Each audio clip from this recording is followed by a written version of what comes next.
Muchas gracias. Lo primero por una introducción tan prolija en detalles, ¿no? Siempre parece un poco excesivo todo esto, porque lo primero que hay que decir es gracias por la invitación y la oportunidad de compartir con ustedes, con vosotros, la estrategia del CENETI en este ámbito.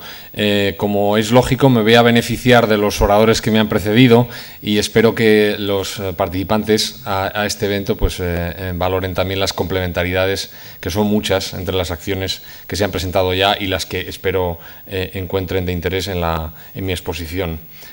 Quiero también felicitar al colegio porque, desde luego, es un tema este de la innovación que es, digamos, ya casi un lugar común, pero que hay que llevar efectivamente a la práctica y, por tanto, convocatorias como esta pues, nos ayudan efectivamente a llevar estas oportunidades y estas cuestiones pues, más cerca de los interesados, ¿no? Y, lógicamente, los ingenieros pues, tienen una parte muy importante en todo esto.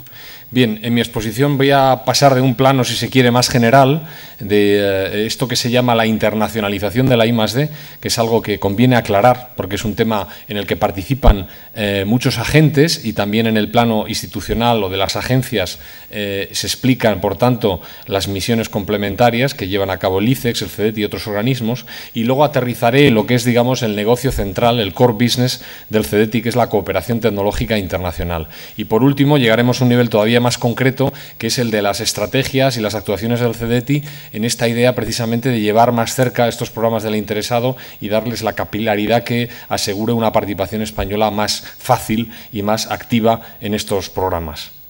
Bien, este es el guión de contenidos. Lo primero, como decía, una pequeña introducción. Vamos a ver qué es esto de la internacionalización de la I+D, cuáles son las dimensiones de esta internacionalización, un fenómeno complejo. Luego veremos cuál es el valor añadido, por qué todo esto, ¿no? Cuál es la ventaja de no ya innovar, sino innovar en colaboración internacional con socios tecnológicos de otros países. Y luego iremos aterrizando, como aquí se ve, ya digo, en este plano más práctico, progresivamente, pasando por las políticas que el Gobierno ha ido estableciendo y el papel que juega el CEDETI para aterrizar, como decía, al final en cuestiones, espero, muy cercanas y de interés para la audiencia.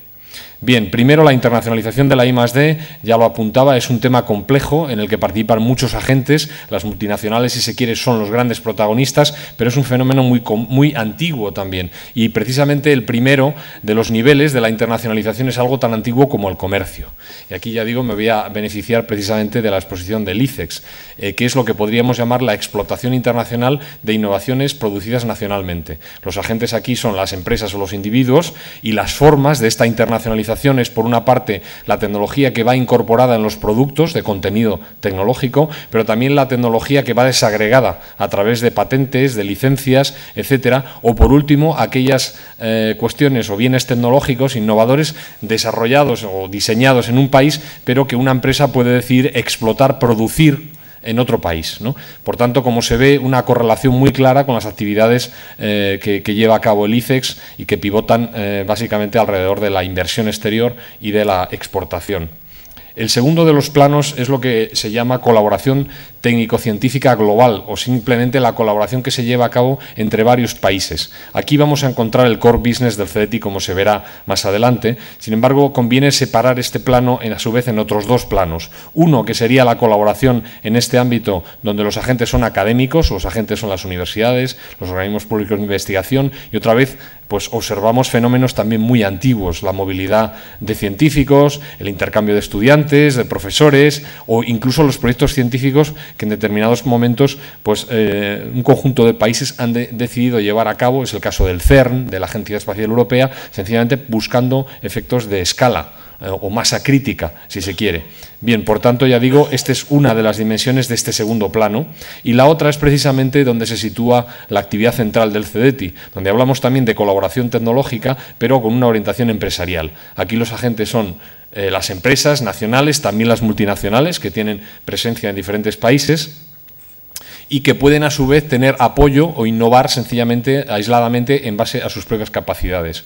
Y aquí encontramos dos formas tradicionales de colaboración. Una, aquella si se quiere, más antigua, que era la que encontrábamos tradicionalmente en los años 70, 80, donde colaborar con otros países era automáticamente crear una estructura mixta, una empresa mixta.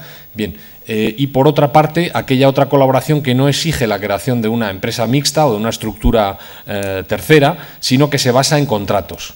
En la literatura económica observamos, curiosamente, y esto es interesante, que aquellos sectores tecnológicamente más dinámicos se canalizan precisamente a través de proyectos basados en acuerdos de consorcio y no tanto en estructuras que lógicamente son costosas de establecer y que suponen también un tiempo, ¿no?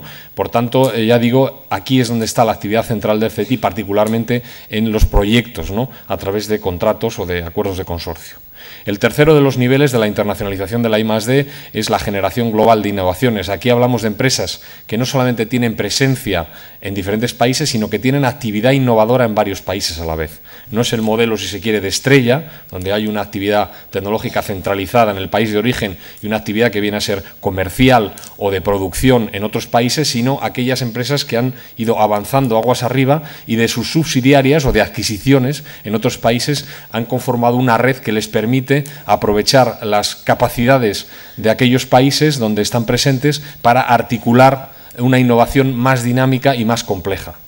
Bien, este es el fenómeno que está en el origen de gran parte del interés académico que se ha producido alrededor de esto que se llama la internacionalización de la I+D. Y por tanto, bueno, es un tema que llamó lógicamente la atención de los académicos porque parecía como un contrasentido, ¿no? Aquello que las empresas nunca iban a internacional, que eran sus activos tecnológicos. Bien, pues esto se está produciendo alrededor de esto que se conoce como la innovación abierta, y no en innovación abierta en base nacional, sino en innovación abierta en redes internacionales. Y aquí observamos pues, los contenidos que ya he ido explicando cuando presentaba la actividad central del CETI. Hablamos de I+D, pero hablamos de una I+D en clave internacional y hablamos lógicamente de cooperación. ¿Cuáles son las ventajas? ¿Por qué colaborar en I+D y por qué colaborando hacerlo con socios de otros países? Bien, pues hay toda una literatura que explica pues, las razones por las que tiene sentido innovar y hacerlo con socios de otros países. Esto es lo que aquí se resume de manera muy abreviada. Por lo que tiene que ver a la internacionalización en I+D, pues es una forma de aproximarse a otros mercados, donde hoy tenemos un socio innovador, mañana tendremos seguramente un socio comercial. Es también una fuente de acceso a conocimientos que no necesariamente están disponibles en las fronteras administrativas del país de origen de la empresa. Resulta difícil pensar, por ejemplo, que en España pues, una empresa pueda encontrar cualquier activo o de conocimiento científico-tecnológico necesario para competir en cualquier lugar del mundo. Bien, pues este es otro de los motivos. Y luego, por último, es también una forma de aprendizaje, una forma de que la empresa, colaborando con otros socios, pues incorpore conocimiento que no está en el perímetro de su propia actividad y que no tenga que comprarlo en el mercado.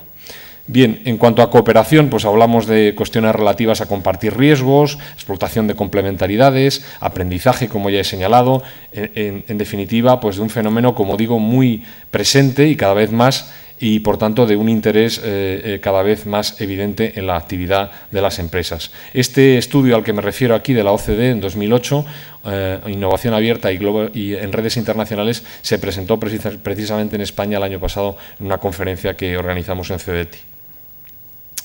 Bien, paso con esto a lo que sería la traducción de todo este marco teórico, si se quiere, en el marco de las políticas españolas y, por tanto, cuál es el papel que juega el CEDETI. Y aquí hay que referirse a, en primer lugar, la apuesta de Estado que se ha hecho por la I+D europea, una apuesta en la que los españoles llevan financiando desde nuestra incorporación a la Unión Europea, pero que sigue viéndose en muchos sentidos como algo, digamos, ajeno o lejano, y que el Gobierno, pues hace ya unos años, incorporó como una apuesta cuando ya parecía claro que íbamos a ir perdiendo fondos estructurales y, por tanto, que tenía todo el sentido del mundo que la I+D que financiaban los españoles a través del presupuesto comunitario, el programa marco de I+D en particular, también se reinvertía en investigación y desarrollo en España.